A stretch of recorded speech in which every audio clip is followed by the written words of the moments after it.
Welcome to another Telltale Books video. I'm Greg, continuing my Homer Eon Flint series with The Queen of Life. We are Telltale Books, bringing you the best in literature, literary topics, and graphic design and bookmaking. If you want to support us, you can find us on Etsy and Pango, where you can find gently used, rare, and even top quality used books. And if you like this video, be sure to hit the like button, the subscribe button, and maybe even that bell to be notified when new videos go live. Thanks for joining us. The Queen of Life is the second of Homer Eon Flint's stories about a character named Dr. Kinney. The first one titled The Lord of Death. Second one was The Queen of Life. And it was published originally in All Story Weekly for August 16th, 1919. I read it in a book I just acquired, which also has The Lord of Death. It's got all four of the Dr. Kinney stories in it. It's just a trade paperback print on demand. But this has The Queen of Life in it. And that, I think it's the best place to get a hold of that story. Basics of what happens. The early pulp science fiction magazines were pretty big on doing these like travelogues of the solar system, where they set a different story on each of the planets, and they have the same characters going to each of the planets. Stanley Weinbaum did a series like that. R.F. Starzl did quite a few. And even more recent times, Ben Bova did a whole series of novels where he explored all the planets, although his were a lot more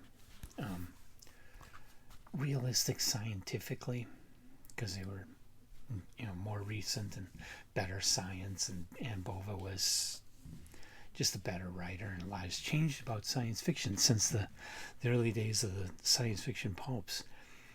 And I didn't know Homer Eon Flint did kind of that sort of thing. I don't know if the other two follow in the same thing, but Lord of Death was Mercury, Queen of Life was Venus. So he seems to be doing that with these stories. So in this one, Dr. Kinney and crew, they go to Venus. And they find a civilization there. And it's an interesting civilization. And this is a really good story for that part of it, the world building. The whole civilization is not really underground. What they did is they built above ground. They built this glass shell. Though it's not really glass. It's a type of metal, but it's transparent like glass. And it covers the entire planet of Venus. Okay, so to get to the people, you have to take an elevator down through this outer shell. And one of the Venusians meets the Earth explorers up on top of the shell and takes them down. And then they get to meet the Venusians and ask questions, and they see something of their science and learn about, how they support themselves. And, the world building there is very interesting, and a whole society is built here. And it's very different. They're humanoids, and they know of Earth, even though they're not space traveling. They know about Earth, and they know English and can speak English, so they can speak to the explorers. And these Venetians have what seems to be a perfect society. There's no wars, there's no nations. They have one government, and that government, there isn't really a government like we would have. You don't have a leader, you don't have a Congress, because people get along to that degree, and they don't need police and armies and laws and all of those things. But then, while the Earthmen are there, two scientific advancements are announced, one of which makes it possible for the males to live forever, but for whatever reason it doesn't work for females. But the other advancement makes it possible for females to have children without men. So, you have this thing where the men kind of don't need the women kind of don't need the men, and of course that erupts lots of egos. And so the utopia turns into a battle between the sexes. The writing of the story is like standard pulp science fiction writing.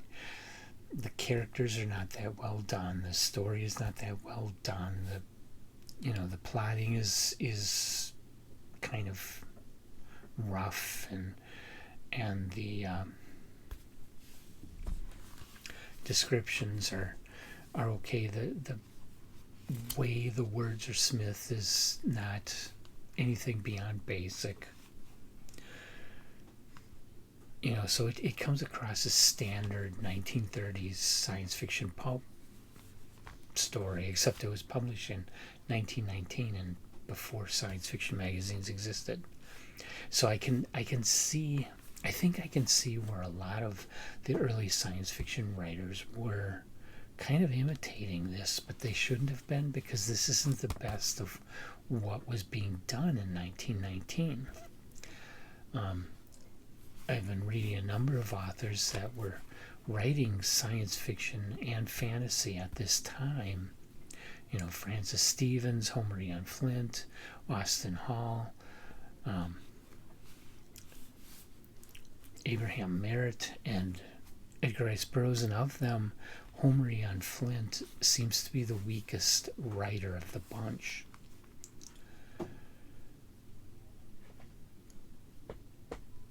So there's some twists at the ending. I don't want to spoil them, but there's some twists at the ending that today's more liberal readers would cheer on. But like I say, to get there, you have to go through a lot of story that is not up to today's standards. And it's not even up to the best of what I've read from Homer Eon Flint yet. It's kind of a weak story. So not really recommended. It was fun, and if you like pulp science fiction, 1930s pulp science fiction, you'll probably like this story okay, but I can't really recommend this one. There's too many weaknesses to what was done here. And like I said, there's some really interesting imagination, some really interesting world building. The ending is surprising for 1919. It's absolutely surprising. But it's not the best of what was published in 1919. There are much better things that were done. If you've ever read The Queen of Life, please leave your comments in the comments section of this video for all of us to hear. Give your thoughts on it. Otherwise, go read it and come on back and leave comments. And then come on back again for more by Homer Eon Flint. The next one is The Man in the Moon. The Queen of Life was his 5th published story. The Man in the Moon is going to be his 6th published story. I'll have a review of that one coming up shortly. It's just a short story. And we're going to do lots of other things, old and new, coming up soon.